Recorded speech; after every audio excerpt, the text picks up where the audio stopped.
Some bridges are built to carry weight, others to conceal it. It begins with a vanished woman, a torn glove by the rail of the iron bridge, and a crime forged with the precision of an engineer's hand.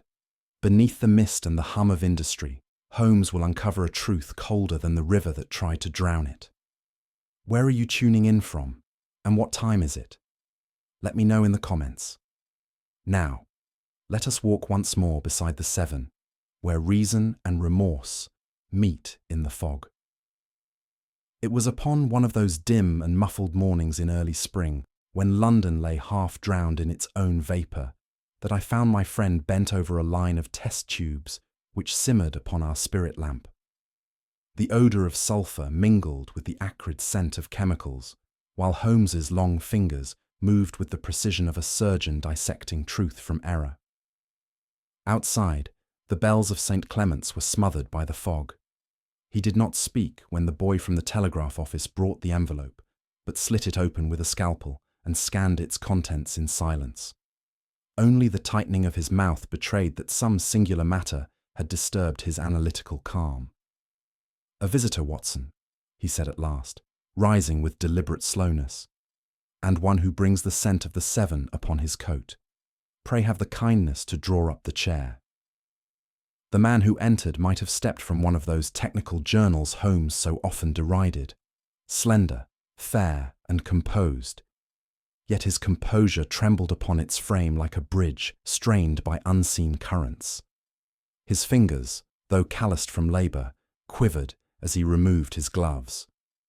"Mr. Holmes," he began, "I am Harold Merton, civil engineer by trade, lately employed upon the iron bridge near Shrewsbury." Holmes inclined his head without invitation to elaborate, and the young man continued, his voice faltering. "My fiancée, Miss Clara Fawkes, disappeared 3 nights past. We had arranged to meet at the bridge after dusk. She left her lodgings as planned, but when I arrived, she was gone. Only her parasol and one torn glove remained." He drew a folded paper from his pocket and placed it on Holmes's desk with a hand that visibly shook. "They think she threw herself into the river," he murmured, "but I cannot, will not, believe it." At Holmes's bidding, Merton gave a more detailed account, his words flowing now in uneven bursts, like a man seeking relief in confession. He spoke of the bridge, a black arch of iron spanning the pale mist of the Severn, and of the faint oil lamps that glimmered through the fog like watchful eyes. "She was already there when I came," said he, "standing by the parapet. We spoke in haste, for she seemed troubled, fearful even. There were words between us, nothing violent, a misunderstanding perhaps. And then she turned aside." He paused, swallowing hard. "I walked a few paces to collect myself. When I turned back, she was gone. I heard only, 'The river beneath.' On the rail, her parasol lay open. The glove, torn, hung by a thread of lace." His eyes met mine with a haunted intensity. "The constable says she leapt, but I swear I heard no cry, no splash, only the wind." Holmes took the evidence with the care of a jeweller examining a flawed gem. The parasol he dismissed with a glance, but the glove he held to the light, turning it over between thumb and forefinger. Its white kid surface bore a faint smudge, dark and iridescent, as though brushed by oil. He raised it to his nostrils. "Hot metal," he murmured, "distinctly metallic, with a trace of burnt carbon." He looked up suddenly.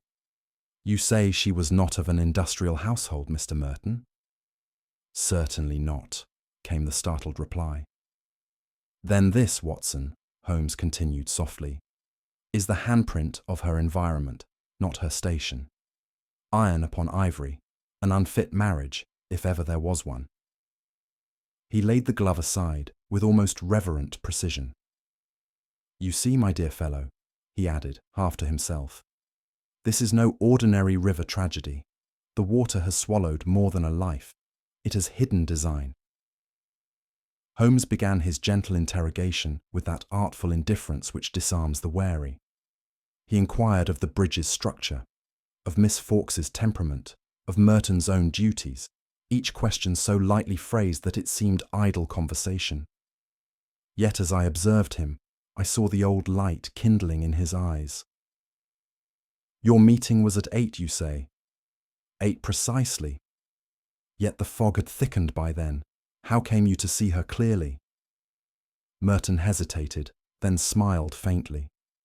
"We engineers pride ourselves upon precision, Mr. Holmes. I knew the hour by instinct." Holmes nodded as though satisfied, but when our visitor turned aside to collect his hat, I caught the briefest flicker of Holmes's expression, alert, probing, and faintly grim. When Merton left us, he appeared calmer, comforted by Holmes's manner. But as the door closed behind him, Holmes remained standing, motionless, his gaze upon the glove. "A tale half told, Watson," he said at last, "and the missing half is likely written in soot." Long after our visitor's steps had faded down Baker Street, Holmes stood by the window, his hands clasped behind his back.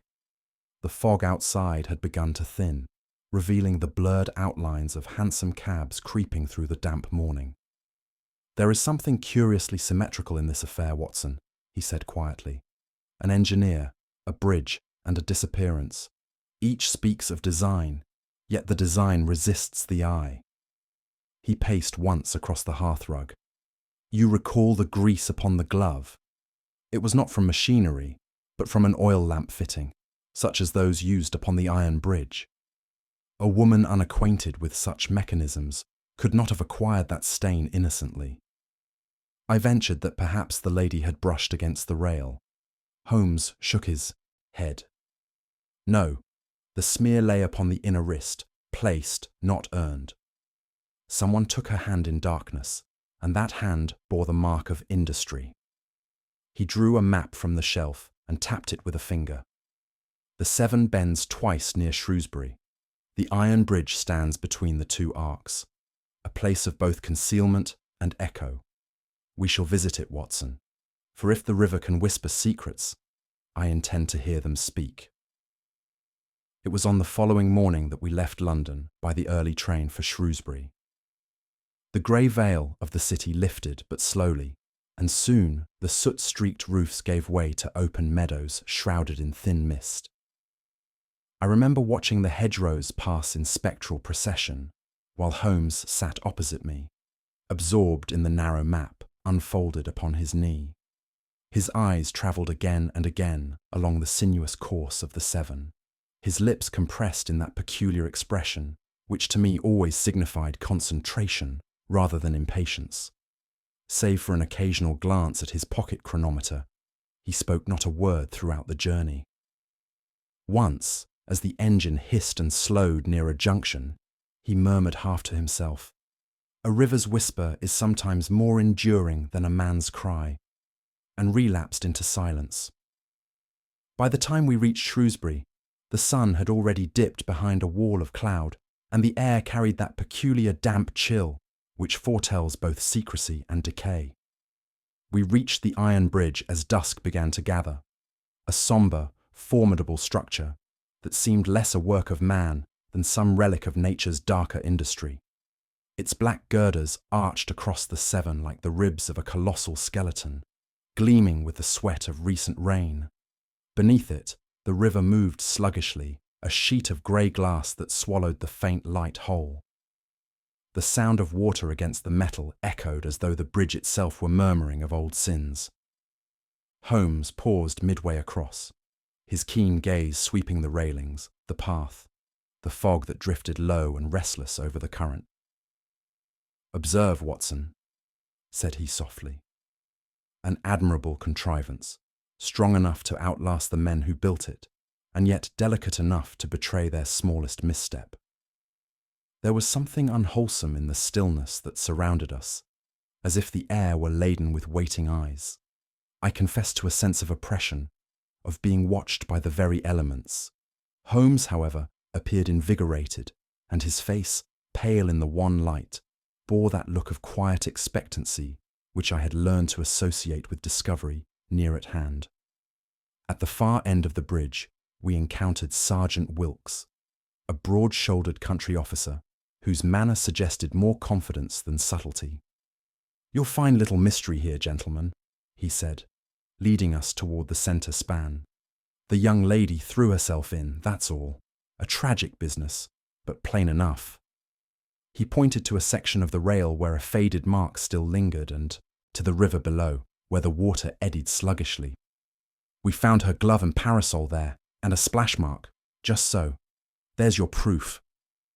Holmes bent slightly, his gaze unwavering. "A proof of disturbance, certainly," he said, in that tone of quiet neutrality which concealed both judgment and amusement. "Whether of water or conscience remains to be seen." Wilkes blinked, uncertain whether he was being corrected or humoured. Meanwhile the wind rose faintly, carrying with it a tang of iron and wet soil. I saw Holmes's nostrils flare slightly, as though scent alone could reveal the truth the constable had missed. Leaving the officer behind, Holmes descended the bank where the muddy earth still bore the scars of many boots. He moved slowly, his lens glinting as he crouched upon the narrow track beside the river's edge. "Here, Watson," he murmured. "Two sets of prints, one delicate, one heavier. They approach together, but see, here the lighter pair halt abruptly." I bent to examine them. The smaller footprints indeed ceased a few yards from the rail, while the larger continued, dragging slightly, as though burdened by weight or hesitation. "And this," said Holmes, pointing with the handle of his lens, "a curious scuff against the slope. A slip, perhaps, or the sign of something being pulled, not pushed." He straightened and surveyed the line of footprints leading back toward the road. "No return journey," he observed. "Our lady did not walk away. And yet, Watson, neither did she fall here." His words, uttered in the stillness, seemed to carry their own echo across the fog-laden water. A chill ran through me, though the air itself was scarcely colder than his calm, measured tone. Holmes's curiosity soon drew him beneath the structure itself, where the river lapped against stone supports streaked with grime and age. The underbelly of the bridge was a black cathedral of rivets and shadows, the ironwork dripping with a steady rhythm that matched the beating of my own heart. Holmes moved along the lower walkway, stooping now and then to inspect the girders.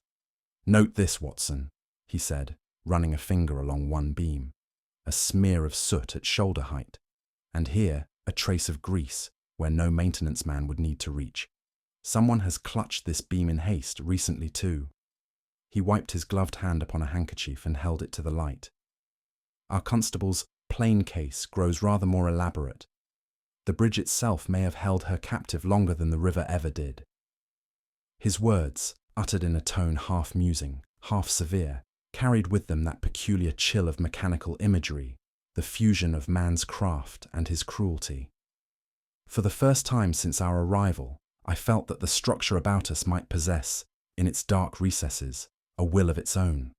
The mist had thickened into a spectral shroud by the time we regained the upper path. The lamps burned dimly, through it like dying stars, and the constable waited with evident impatience. "You found nothing new, I dare say?" he asked. Holmes made no reply at first. His gaze lingered upon the railing, then upon the faint scuff of boots below. At last he said, quietly and without triumph, "The lady never reached the railing of her own accord." Wilkes gave a short laugh. "Then how, sir, do you suppose—" But Holmes had turned away, his figure half lost in the fog. I followed, perplexed yet uneasy, for I knew that tone too well, the soft cadence that preceded the revelation of some hidden cruelty. Behind us, the constable's footsteps receded into the gloom, while the river murmured its slow, indifferent song. We returned to our modest inn near the river's bend. Holmes, after a silent supper, drew forth his notebook and spread it beneath the flickering lamplight. The faint scratching of his pen was the only sound for several minutes. At last he spoke, not raising his eyes. "There is a geometry, Watson, even in deceit. Each falsehood must rest upon a foundation, however fragile. One misaligned line, one careless footprint, and the entire structure collapses." He closed the book with quiet finality and leaned back, his expression unreadable. Tomorrow, we shall test the alignment. I knew better than to question him further. The mist still hung over the town, thick and yellow against the panes, and somewhere beyond it, the iron bridge waited, mute, patient, and filled with secrets. Holmes sat motionless before the lamp, the flame reflecting faintly in his eyes, until at last the clock struck midnight, and I felt, rather than heard, the machinery of his mind turning toward revelation. It was late in the afternoon when we reached the modest lodging house that had been Miss Fawkes's residence. The building, draped in ivy and soot-stained by the factory air of the Severn Valley, stood upon a narrow lane that sloped gently toward the river. The air was heavy with the mingled odours of coal smoke and damp linen. A pale mist clung to the window panes, and from within came the faint ticking of an unseen clock. A cautious face appeared as Holmes rapped upon the door, a woman of middle years, wrapped in a shawl of faded tartan. "Mrs. Cribb?" said Holmes gently. The landlady inclined her head but did not open the door at once, her eyes darting past us as though to ensure we had not been followed. When she did admit us, it was with the air of one who guards both her threshold and her conscience. Holmes bowed courteously. "We seek only to understand, madam," he said, "not to accuse." The words, mild as they were, seemed to unsettle her further. Once seated in her narrow parlour, Mrs. Cribb poured us each a cup of tea from a chipped pot. Her hands trembled as she arranged the cups upon a tray, the teaspoons clinking faintly against the china. "Miss Fawkes was a gentle soul," she began, her eyes fixed upon the fire. "Quiet and thoughtful. But of late, the week before she vanished, there was a change. She would start at every footstep in the hall, and I caught her listening at the door more than once." Holmes sat motionless, his fingertips pressed together, his gaze fixed upon her face. "She would sit for hours by that little desk of hers," the woman continued, writing, then tearing the paper to bits. "She'd murmur to herself, poor thing, about someone coming, or not coming, as if she feared a knock that never came." Her voice faltered, and she took a sip of tea to steady it. It fair broke my heart to see her so. Encouraged by Holmes's quiet attention, Mrs. Cribb spoke again, her tone dropping to a conspiratorial whisper. "There was one evening, sir, the night before she went missing. I heard her weeping in her room. When I tapped upon the door, she bade me leave her be. But later," she hesitated, "I heard her whisper something strange." Holmes leaned forward slightly. "What words, madam?" "She said, 'It should never have been written.' God forgive me. It should never have been written." I could make out no more, save for the sound of paper tearing. The next morning she left early, carrying a sealed envelope. Pale blue paper it was. She posted it herself, down by the wharf. And after that, she seemed lighter for a few hours, almost herself again. But by nightfall, she was trembling once more. I never saw that letter again, nor any reply. Holmes inclined his head gravely, as though that small scrap of recollection had confirmed some private hypothesis he had long entertained. Mrs. Cribb led us up the narrow staircase to the late tenant's chamber. The air within was still and faintly scented with lavender, a perfume that seemed to linger as a ghost of its former occupant. The afternoon light fell through a veil of dust upon a small table where an embroidery frame lay unfinished, the thread caught midway through a flower that would never bloom. A delicate glove hung from the bedpost, and beside it a pair of reading spectacles, folded with almost painful neatness. Upon the desk stood a half-empty ink bottle and a small blotting pad, the surface marked by recent use. Yet there was a curious emptiness, a dustless patch near the corner, as if some object had rested there until very lately. Even Holmes's habitual restraint could not wholly conceal his reaction. "Observe, Watson," he murmured. "The absence of an object can sometimes shout louder than its presence." As I looked around the room, I felt a strange intimacy, as though we were intruders upon a life that had merely stepped out for a moment, intending to return. The silence pressed upon me with an almost human weight. Holmes, having dismissed Mrs. Cribb with a courteous nod, bent over the small writing desk with that peculiar bird-like precision which marked his every examination. His lens flashed in the fading light. "Ha!" he breathed softly. A glimmer of truth upon a commonplace surface. He scraped lightly at the wood with his penknife and held the residue to his palm. Tiny metallic particles caught the light, a faint, silvery dusting. "Iron filings," he said. "And here, what remains of a blue envelope, partially burned." Indeed, a small fragment of charred paper clung to the grate, its edges curled like the petals of a dead flower. Holmes gathered both traces carefully into an envelope of his own. "An engineer's handiwork is seldom confined to his workbench," he mused, more to himself than to me. "The question, Watson, is whether this was forged in love or in guilt." I saw then that the gleam in his eyes was not of triumph, but of some deeper disquiet. As we prepared to leave, Mrs. Cribb hovered at the threshold, twisting her apron in nervous fingers. Holmes, still standing by the window, asked casually, "Tell me, madam, had any gentleman been inquiring for Miss Fawkes during her stay here?" Her head jerked upward. "No, sir, none at all," she said too quickly, her gaze darting toward the landing. Holmes's expression did not change, but I noted the faintest narrowing of his eyes. "I see," he said mildly. "Then you have been most fortunate in your tenants." She offered a strained smile and retreated hastily down the stairs, her footsteps fading into the hush below. The creak of each step echoed oddly through the quiet house, like the ticking of a clock measuring hesitation rather than time. Holmes remained motionless, his gaze fixed upon the closed door, as though listening for something more than retreating steps. When at last we stepped out into the evening, the mist from the river had thickened into a silver-grey wall, through which the lamps glowed dimly. Holmes paused by the gate, his eyes upon the dark water beyond. The bridge loomed faintly in the distance, its outlines swallowed by the gathering fog. "Iron and fear, Watson," he said quietly, "are often forged in the same fire. What is built for strength may also serve for concealment." He turned the envelope containing the filings between his fingers.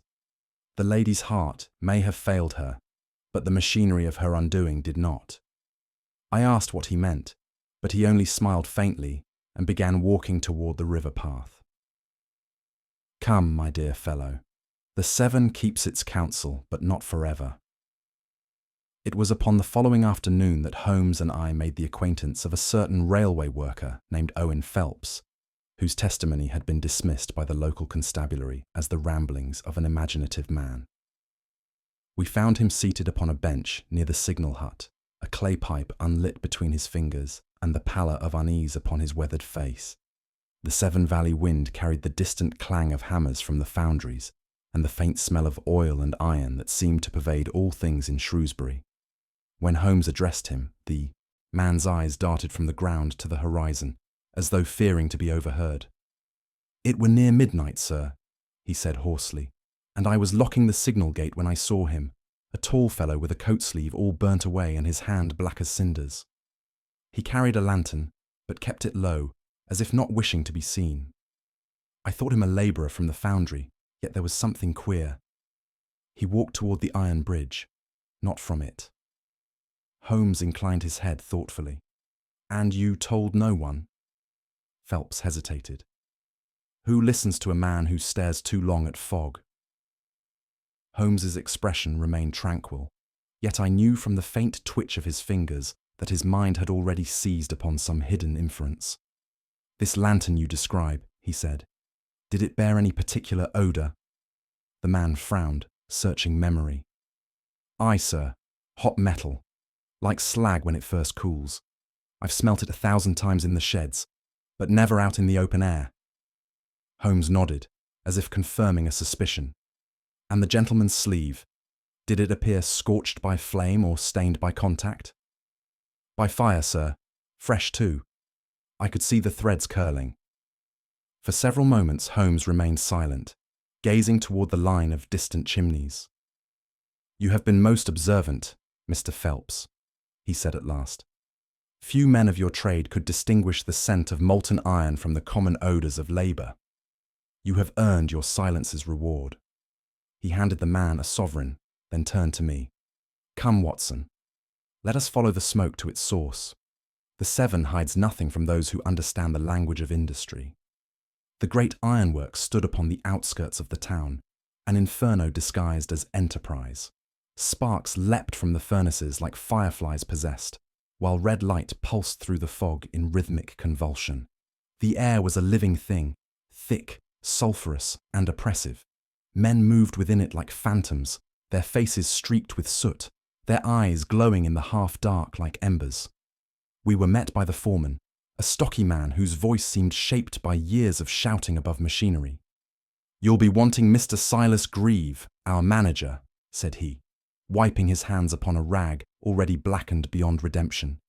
"He's yonder, sir, near the number 3 furnace. Had himself a nasty burn last week, though he swears it's nothing." Holmes's gaze sharpened instantly. "Indeed," he murmured. "Accidents, Watson, are seldom as innocent as they appear in industrial establishments." When Grieve approached, his sleeve was freshly mended, yet stained near the elbow, and the faint smell of singed fabric hung about him. His countenance, though smiling, carried that subtle alertness of one accustomed to scrutiny. "Mr. Holmes, I presume," said he smoothly. "I was informed you'd an interest in our small tragedy by the bridge." Silas Grieve was a man of polished manner and deliberate speech, the sort whose respectability seems built from iron filings and ambition. His handshake was firm but brief, his smile a calculated act. "A dreadful business," he said, "the young lady's disappearance. I had the misfortune to be abroad that evening, an inspection of our outer works when an unexpected flare caught my coat." Holmes's eyes drifted to the man's wrist, where the cuff concealed a raw burn. "Unfortunate," said he mildly. "And the hour of this mishap?" Grieve met his gaze evenly. "A 10:15, by my watch. Several men can attest to it." As he spoke, Holmes's glance fell upon the pocket watch itself. A handsome piece streaked faintly with soot. "Curious," he murmured, "how time itself can acquire the grime of industry." Grieve's smile hardened. "We work close to the furnaces here, Mr. Holmes. Cleanliness is a luxury." "Indeed," Holmes replied. "And yet the purest iron is often that which has survived fire without alteration."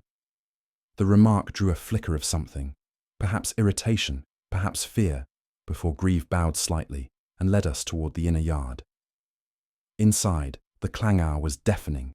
The furnaces roared like caged beasts, and the air trembled with the rhythm of pistons and chain. At Holmes's request, several workmen gathered, each a rough, straightforward fellow, their faces earnest beneath the soot. They repeated the same story. Mr. Grieve had been present during the inspection. He had burned his sleeve upon the furnace lip, and the incident had occurred well before the hour of Miss Fawkes's disappearance. Their words aligned with uncanny precision, as though rehearsed. Holmes listened with serene attention, asking only trifling questions, never pressing where truth lay thin. He even commended the foreman's discipline and nodded approvingly at the orderliness of their operations. It was not until we reached the far corner of the foundry that I saw his gaze linger upon the great brass clock mounted above the furnace door. The dial, half obscured by steam, bore the soot of years. "A most punctual timepiece," said Holmes casually. Grieve smiled. "The men swear by it, sir." Holmes drew out his watch, compared, and slipped it back into his pocket without remark. Only when we were in the yard again did he murmur to me, 13 minutes slow, Watson. Enough to turn guilt into innocence, or to fashion alibi from ash."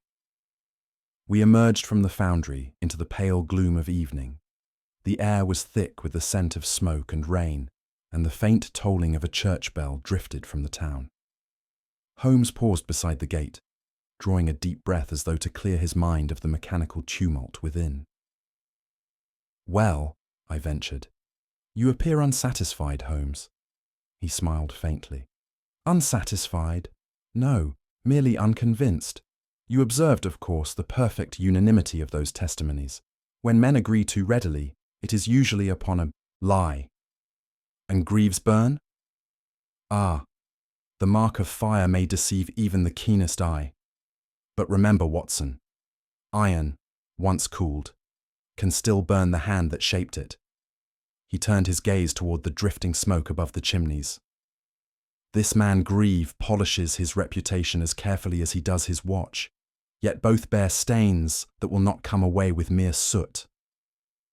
His tone was reflective rather than triumphant, and as we walked back along the cobbled road, the foundry's red glow followed us like an unquiet conscience, refusing to die. Before leaving the district, Holmes halted near the rear of the foundry, where a lesser-used gate opened toward the river path.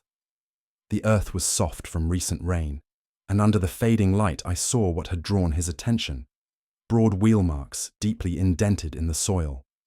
"Notice the width, Watson," he said, crouching to examine them. "A heavy cart, drawn by 2 horses, and recent, within a night perhaps. The wheels are coated with a residue of lime and iron dust. It came from within those gates." He traced the tracks as they curved downhill toward the water. "A curious errand for a foundry cart at midnight." "You think—" I began. "I think," he interrupted softly, "that the river has been asked to carry a burden not of commerce, but of conscience." The mist had begun to rise once more, coiling between the skeletal trees that lined the path. Holmes stood motionless, his eyes fixed upon the shadow of the iron bridge in the distance. "Come, Watson," he said at last. "Our work tonight is done, but the Severn will speak before long, and when it does, I fancy its tongue will be forged of iron." The summons came at 10:30. Holmes's note, written in his characteristic haste, contained but a single line: "Truth prefers the company of silence. Meet me at the iron bridge." I found him there near midnight, his figure outlined against the mist like a silhouette cut from the smoke itself. The river lay beneath us, dark and restless, the faint gleam of moonlight shivering upon its surface. From the town behind came only the muted toll of a distant clock and the rare echo of a carriage wheel. Holmes stood motionless at the centre of the span, his hands thrust deep within his coat. "You perceive, Watson," he said softly, "how nature herself conspires in secrecy tonight. A man may walk this bridge unseen, his very existence swallowed by vapour and echo." The fog thickened as we spoke, swallowing the lamps one by one. "There," he continued, "lies our true witness, the river itself. Let us see whether it speaks truth or repetition." He gestured toward the far parapet. "Your part in this experiment begins now, my dear fellow." Obeying his instructions, I began to walk the length of the bridge, pacing steadily upon the planks as the vapour closed round me. Each footfall rang hollow beneath the arches, reverberating strangely, as though the wood itself retained an echo of past travellers. Holmes had taken position somewhere below, listening in that uncanny stillness which was his element. After several passes, I paused to hear a faint tapping, 3 sharp strokes, his signal to stop. From beneath came the scrape of a pencil against paper and the faint click of his watch. "Again!" His voice floated upward, muffled by fog. I repeated the motion, altering my stride as he directed by whistle. The bridge seemed alive to my tread, its timbers quivering with each step, until it felt as if I walked upon a vast hollow instrument. When at last I returned to the centre, Holmes emerged from the mist, notebook in hand. "Excellent," he murmured. "The rhythm is irregular, yet recurrent, a human pattern altered by deception. You, my dear Watson, have just retraced another's last steps, though not, I think, her final ones." His eyes gleamed in the lantern glow, the expression of a man who has begun to see the shape of the unseen. Holmes now bade me accompany him to the far bank, where the undergrowth met the river's edge. There, with deliberate care, he filled a canvas satchel with stones until it weighed the approximate mass of a woman's body. "Precision, Watson," he murmured, knotting the strap. "Truth demands obedience even in imitation." He handed it to me with instructions to climb halfway across the bridge and await his signal. The fog curled about us in silent wreaths, and the only sound was the whisper of the water below. Presently, from the opposite side, I saw the brief flash of his lantern. Once. Twice. I swung the satchel high and released it. The splash that followed was startlingly loud, deep and resonant, its echoes travelling beneath the arches until it seemed that the river itself had cried out. Holmes's low whistle summoned me back, and I found him crouched near the abutment, listening to the subsiding ripples. "Perfect," he said quietly. "It matches precisely the sound reported by those witnesses who heard Miss Fawkes fall. But you see, Watson, sound is the most obedient of liars. It tells every tale the listener wishes to believe." He noted the time again, his face unreadable in the fog. Holmes now led me to the midspan where the arches met above the main current. "Observe," said he, striking the rail lightly with his cane. "This bridge is a craftsman's paradox, iron in structure, but deceitful in acoustics. Stand here and listen." He moved several yards away and dropped a small stone. The resulting sound, caught beneath the arches, mimicked the full-bodied plunge of a heavy object into the river. Then he walked 10 paces more and repeated the act. This time, the splash seemed distant and dull. "The geometry of echo, Watson," he explained. "A theatrical trick. A man versed in engineering or stagecraft might easily manipulate it. From the far bank, one could toss a weighted object here, producing the illusion of a body falling from the rail." I followed his reasoning with growing astonishment. "Then Miss Fawkes—" He held up a hand. "We conclude nothing yet. But if the sound deceived the witnesses, then so too may the scene deceive the eye. In this affair, I suspect, the river played no murderer, but accomplice." He turned toward the fog-drenched arches below. "Let us descend, Watson. The underbelly of truth often lies beneath the surface." Holmes descended the narrow embankment path with the agility of a man half his years. I followed less gracefully, my boots slipping upon the wet stones. Beneath the bridge, the air hung close and metallic, heavy with the smell of damp iron. The water lapped softly against the foundations, whispering like breath drawn through teeth. While Holmes busied himself retrieving the weighted satchel from the shallows, a faint glimmer caught my eye. An irregular pulse of light seeping from a small hatchway built into the stone pier. "Holmes!" I called, softly. In an instant, he was beside me, his lantern shielded in his hand. He examined the bolts surrounding the hatch, running a finger along their blackened edges. "Fresh soot," he murmured, "and the metal still warm.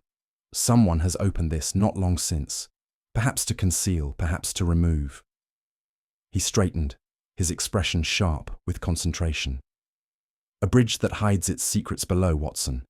We are at the threshold of their discovery." The water beneath us gave a sluggish ripple, as though something unseen stirred within its depth. Holmes leaned upon the railing above the dark current, his profile etched faintly against the vapour. The sound of the river was constant, a deep, patient murmur as if time itself flowed through that channel. "The river does not lie," he said quietly, "but it may be made to speak falsely. Our culprit has understood this. He has enlisted sound and water as his allies." I watched his keen eyes trace the slow movement of the tide. "You think, then, that the illusion of her fall was deliberate? Deliberate and ingenious. Consider, Watson, if one wished to feign death, what accomplice could serve better than the 7, whose silence cannot testify?" The words chilled me. The mist clung to our coats, and a distant owl gave its hollow cry. Holmes's voice dropped almost to a whisper. "The current may conceal much, but not indefinitely.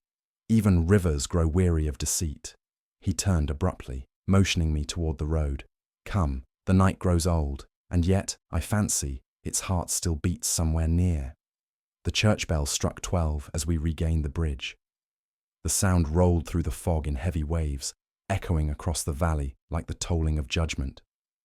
Holmes stood still, his eyes fixed upon the darkness below. Midnight, he murmured. A fitting hour for truth to stir. He spoke without triumph, his tone rather one of meditation. Watson, the evidence compels a singular inference. Clara Fawkes may never have entered the water at all. I started. Then she lives? Perhaps, he said softly. Perhaps not as the world believes. Silence, you see, is not always absence. It is sometimes the loudest of sounds. He closed his notebook, the pencil mark still visible where he had recorded the time of the false splash. The loudest sound in Shrewsbury tonight, he added, is the one no man has yet heard. The fog swirled about us, ghostly and impenetrable. Somewhere beneath it, the Severn murmured on, its voice steady, deceitful, and strangely human in its persistence. The dawn broke wan and colourless over Shrewsbury, the river shrouded in a mist that dulled even the sound of the factory hammers. Holmes and I approached the foundry once more, where the tall chimneys still exhaled their weary plumes into the pale sky. A light ash drifted about us, settling on coat and collar like the residue of human effort long since spent. The air was thick with the mingled odours of cinders, scorched oil, and sweat. The foreman, red-eyed and taciturn, received us without surprise. "You'll be wanting the furnace refuse, I suppose," said he, leading us across the yard to where heaps of blackened slag steamed faintly in the morning chill. Holmes inclined his head with grave courtesy. "If the truth smoulders anywhere, my good man, it will be found among the ashes." He dismissed the man and, kneeling by the nearest heap, began turning over fragments with his long fingers, as though reading the language of destruction itself. The light fell obliquely through the smoke, painting his profile in strokes of iron grey. I could not help but feel that we stood in some modern Golgotha, where the sins of industry lay buried beneath their own debris.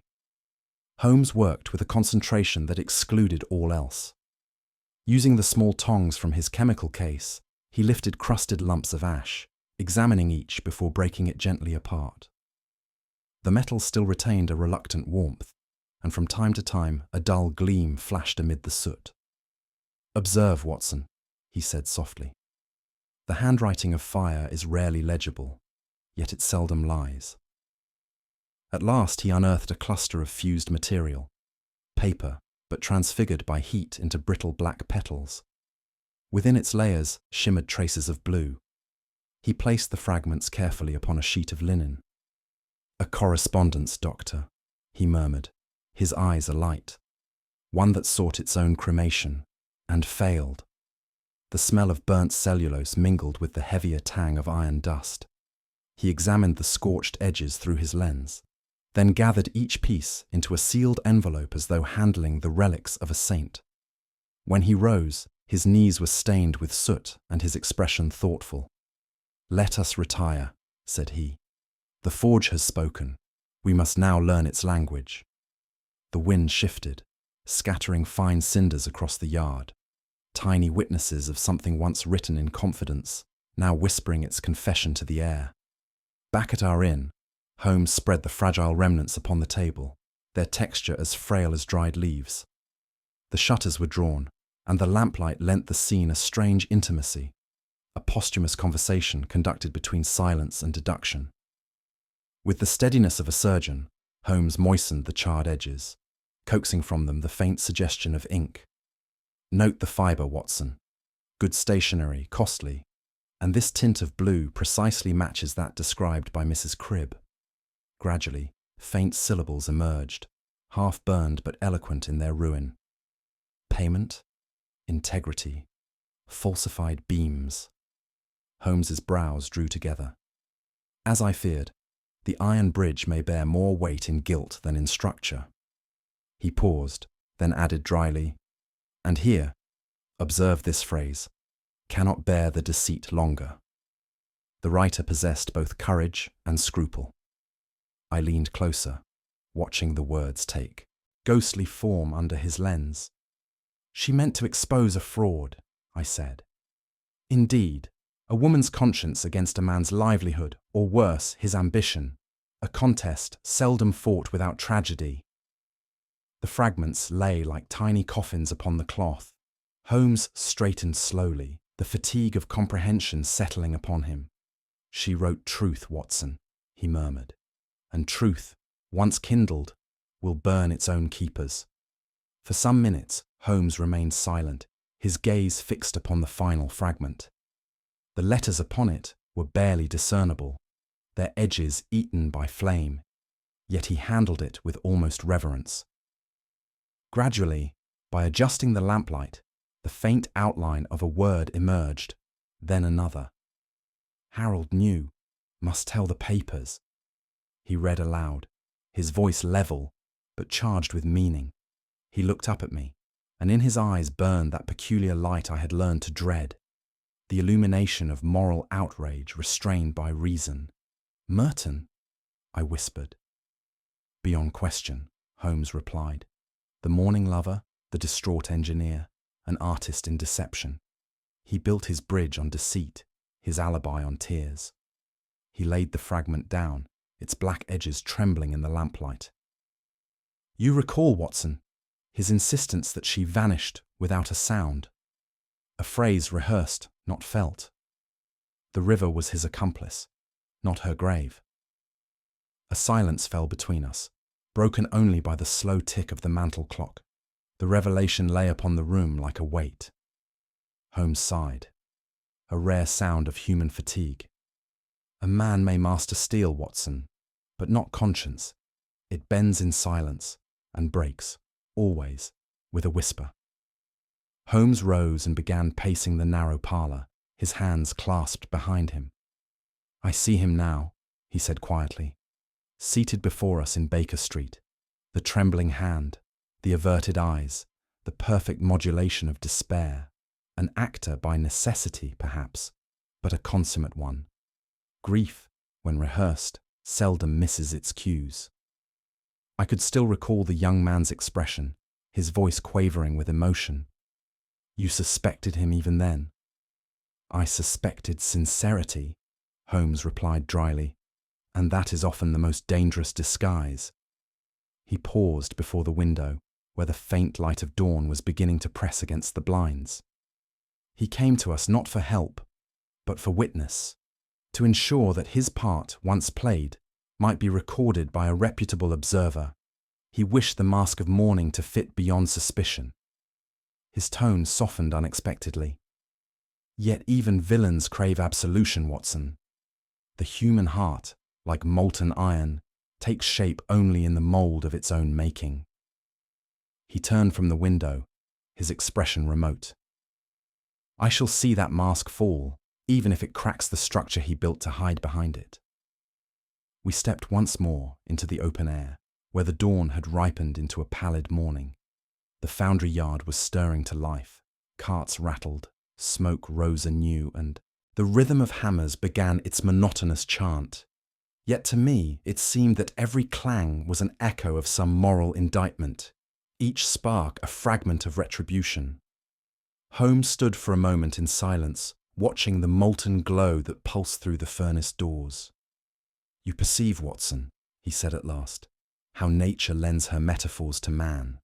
The furnace consumes what is impure and leaves only what endures. Yet fire purifies metal, not men." The molten light flickered upon his face, throwing his features into relief, sharp, austere, and strangely mournful. "Industry, civilization, progress, fine words," he continued, "but beneath them runs the same current of greed, as constant as the Severn itself. This bridge, these chimneys, they stand upon ash, moral as well as physical." I made no reply. The clangour and heat pressed upon us like judgment. Holmes drew his coat about him. "Come, Watson," he said softly. Even the cleanest flame casts a shadow, and I believe we are close to finding where this one falls. That evening found us once more in our modest quarters. Holmes, seated at the small writing table, arranged the charred fragments within a fresh envelope, his movements deliberate, almost ceremonial. When he had finished, he sealed it with a drop of wax and placed it aside. "For the authorities?" I asked. "For posterity," he replied quietly. "The law will find what proof it needs. But this is the moral record." He leaned back, the lamplight casting long shadows across his face. "She wrote truth, and he answered with silence. The river, Watson, is the lesser of his sins. It merely concealed the deed. His heart concealed the reason." For a long time we sat without speech, listening to the faint hum of the town beyond the window. The evening fog pressed against the glass, turning every glimmer of light into a blur of gold and shadow. At last, Holmes said, almost to himself, "In the end, deceit devours the hand that feeds it. The bridge will stand for centuries, yet its foundations are already corroded with memory." He closed his eyes, and the faint sigh that escaped him might have been mistaken for weariness, were it not for the unmistakable cadence of pity. At first light, Holmes was already at the writing desk of our small lodging, the lamplight still burning in defiance of dawn. His manner was composed, but there was in his eyes that peculiar lucidity which heralded the end of an intricate pursuit. Without preamble, he took a telegraph form and began to write in a precise, mechanical hand. "To Inspector Gregson, Scotland Yard. Stop. Station 2 men discreetly near Iron Bridge, Shrewsbury. Stop. Await signal before sunrise. Stop." When the message was sent, he turned to a second form and began anew, this time with curious deliberation. "To Mr. Harold Merton, civil engineer. Stop. Discovery of new evidence demands your immediate attendance at Iron Bridge. At dawn. Stop. Come alone. Urgent." And beneath it, he signed in the name of a local sergeant. "The truth," said he, "must sometimes be coaxed from deceit. If Merton believes his fabrication endangered, he will return to preserve it." He folded the remaining papers, his expression grave. "Gregson shall wait in the fog. We shall wait nearer still. The bridge that hid his crime shall become his tribunal." As the telegraph office bell chimed the hour, Holmes murmured, "Justice, like dawn, is best approached in silence." We reached the Iron Bridge while the horizon was still a faint pallor behind the factories.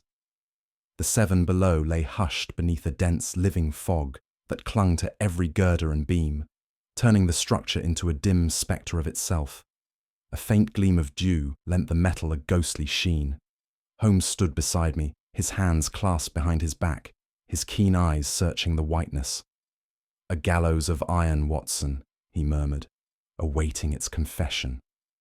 The air was chill, and from the distant mills came the slow pulse of machinery, as if the earth itself laboured under some heavy secret. Holmes paced a few steps, glancing toward the shadows where Gregson's men kept their silent vigil. "He will come," he said softly. "Pride is a tether stronger than fear. Merton cannot resist the theatre he himself designed." The river gurgled beneath the arches, its murmur blending with the rustle of mist upon metal. The faint outline of the bridge loomed above us, solemn, unyielding, as though it awaited the burden it had been built to bear. Presently, through the veiling fog, a lone figure approached from the Shrewsbury road. His pace was slow, deliberate. The top of his walking stick struck the stones with mechanical precision. Even before his features emerged, Holmes's hand tightened on my arm. "Merton," he whispered.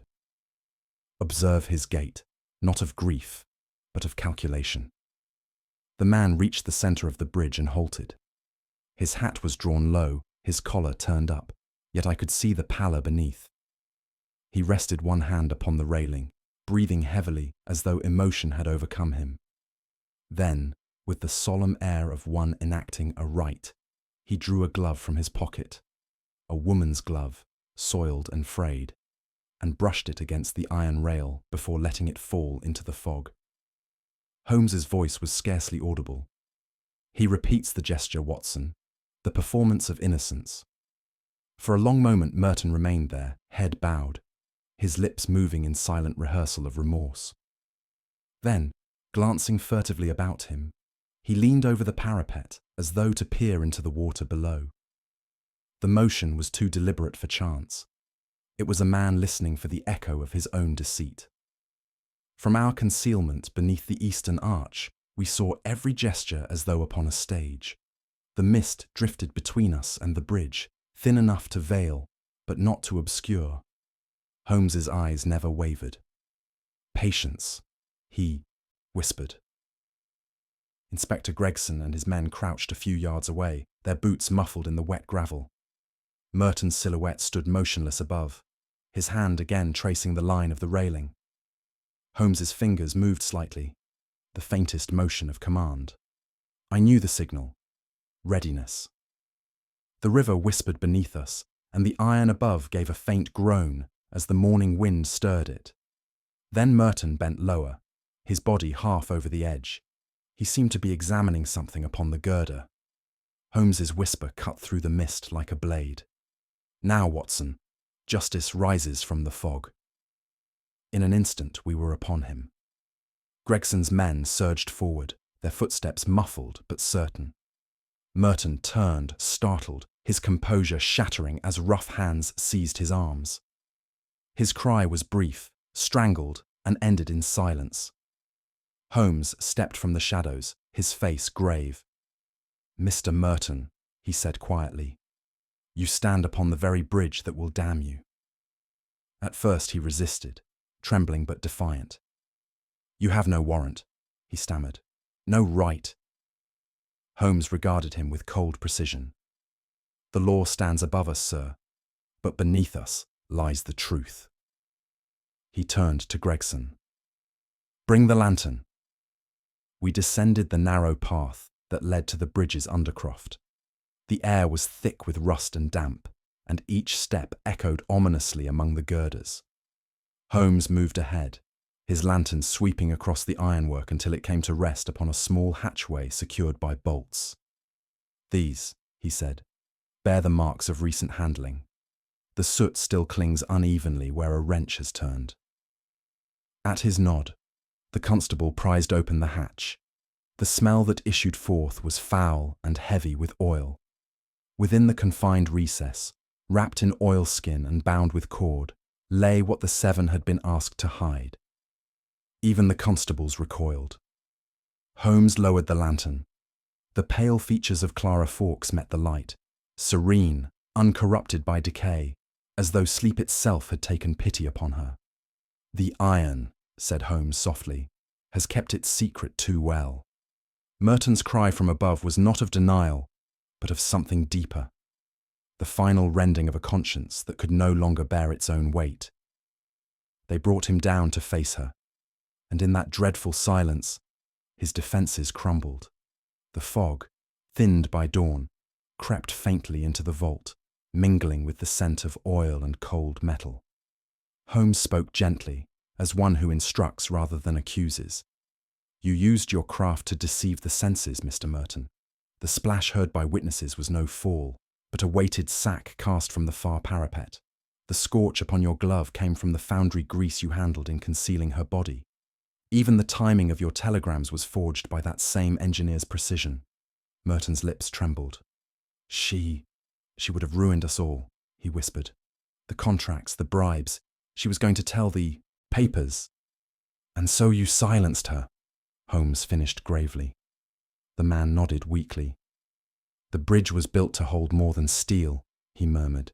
"It was meant to bear her secret, and mine." Holmes turned away, his features drawn. "And yet it bore neither," he said. "It has delivered both into the light." When we emerged, the first sunbeam pierced the mist, casting long golden shafts upon the girders. The Severn glimmered faintly below, its surface smooth once more. Holmes stood at the parapet, his hat in hand, watching as the constables led Merton away. The man's figure soon dissolved into the brightness of morning, leaving only the echo of boots upon the stones. "The river cleanses nothing, Watson," Holmes said at last. "It merely carries away the proof." I made no answer. The fog was lifting, revealing the town in all its dreary industry. The chimneys, the smoke, the indifferent wheels of labour turning as they had the day before. Holmes replaced his hat and glanced toward the water once more. "The world will call it justice," he murmured, "but I fear it is only equilibrium restored."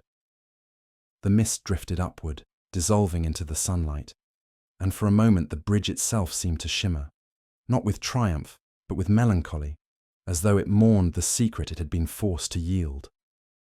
It was near evening when we once more found ourselves in the quiet refuge of Baker Street.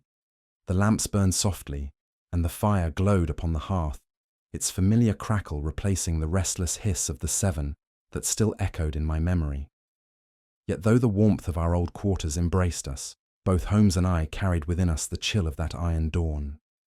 Holmes had cast aside his greatcoat and sat for a time in his chair, silent, his fingers steepled before him, the faintest trace of fatigue upon his sharp features. The air of the room seemed changed, more grave, more reflective, as though the events of Shrewsbury had left an invisible residue upon its walls. For my part, I could not shake the image of the girl's still face beneath the girders, nor the terrible precision with which her death had been contrived. Even here, surrounded by the comfort of home, I felt that the ghost of the Severn clung to us still, whispering through the chimney flue like a confession unwilling to fade. As the evening lengthened, I took up my notebook to record the case while its details remained sharp in my mind. Holmes, pacing before the window, dictated certain facts with the clinical detachment of a physician describing a disease. "The engineer's genius," he observed, "lay not in passion but in precision. His timing was as exact as his mathematics. Observe, the false splash was cast at 10:27, precisely when the train crossed the Eastern Viaduct, thus masking the sound. The illusion was complete." I wrote as he spoke, his voice low and unhurried, the rhythm of his reasoning steady as a pendulum. From time to time he paused to correct a figure or refine a phrase.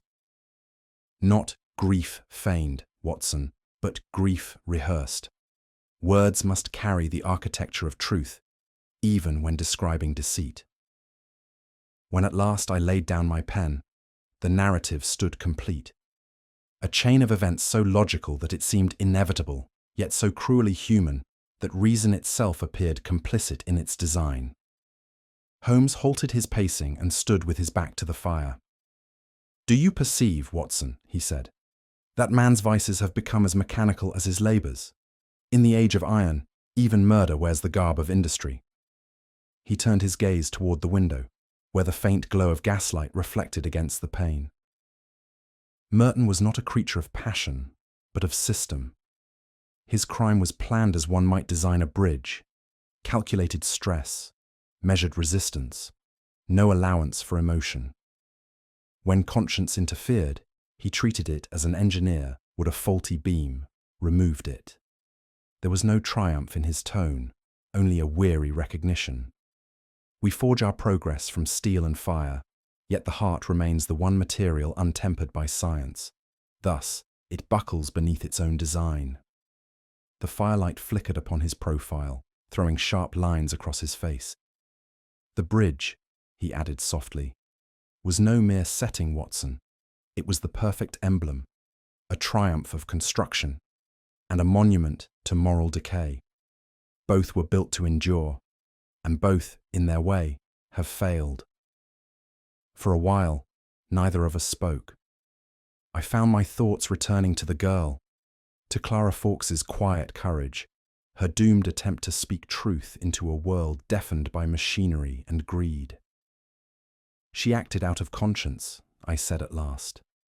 "And yet it was intellect, not ignorance, that destroyed her. Can reason alone redeem what reason has undone?" Holmes made no answer. He had resumed his chair and sat gazing into the grate, where the coals pulsed red like the heart of some dying engine. The light caught the sharp planes of his face, revealing neither sorrow nor satisfaction, only thought. Deep, implacable thought. She trusted the order of things, I continued, and that order betrayed her. I wonder, Holmes, whether we have not all become accomplices to a world too clever for its own soul. Still he said nothing, though I saw the faint contraction of his brows. The fire cracked suddenly, scattering a small shower of sparks upon the hearth, and I fancied that in that moment Holmes saw something there invisible to me, the geometry of both guilt and grief. At length Holmes stirred, his gaze still fixed upon the fading embers. "Iron bridges," he murmured, "are built to endure, but hearts are not. The materials differ, yet men insist upon confounding their nature. They construct their passions as they would their engines, strong, symmetrical, and cold, and then marvel when they collapse beneath the first weight of feeling." His tone was softer than I had ever heard it, stripped of the edge that so often marked his deductions. Merton built his life upon rivets and plans, and believed the same methods would suffice for love. When they failed him, he turned to calculation once more. Thus did intellect, ungoverned by compassion, make of him a craftsman of death. He leaned forward slightly, resting his fingertips together. Reason, my dear Watson, is the finest tool ever forged by man, but a tool nonetheless. It may uncover truth, but it cannot restore innocence. It may expose deceit, but it cannot mend the heart it shatters in doing so. The coals sank lower, their glow paling into grey. In that dying warmth, his words hung like the last trace of smoke upon the air. A long stillness followed.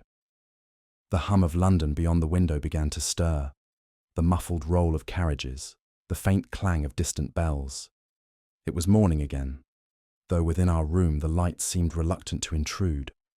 I closed my notebook and laid it upon the table. The story was finished, yet the moral lingered unfinished in both our minds. Holmes had not moved. He sat as though listening to some internal voice, his profile dark against the wan glow of the fire. At last I rose, intending to speak, but the words faltered. For the first time I sensed in him not triumph, but weariness. The fatigue of a man who has seen justice served and found it wanting. The fire gave a final sigh and settled into silence. Holmes looked up briefly, and in his eyes I read what he would not say, that every solved mystery leaves behind a residue of sorrow. Outside, the day began anew. Inside, we sat together, two men bridged by understanding and separated by all that the world calls reason. Holmes stirred the dying embers with the poker, the faint glow catching the steel of his gaze. "You see, Watson," he said quietly, "the tragedy at the Iron Bridge was not born of hatred, but of order, a man's devotion to precision without pity. When intellect serves pride instead of conscience, it builds its own gallows." I nodded, though the words left a heaviness in the air that no fire could warm. Holmes leaned back, his eyes half closed. Merton engineered his crime as he built his bridges, strong enough to bear every weight but truth. What do you think, my friends? Was his downfall born from guilt, or from the arrogance of a man who thought emotion could be measured in inches and steel? If you enjoyed this case, share your thoughts below, subscribe for more mysteries from Baker Street, and tell others who still believe every crime leaves a clue, if one only knows where to look.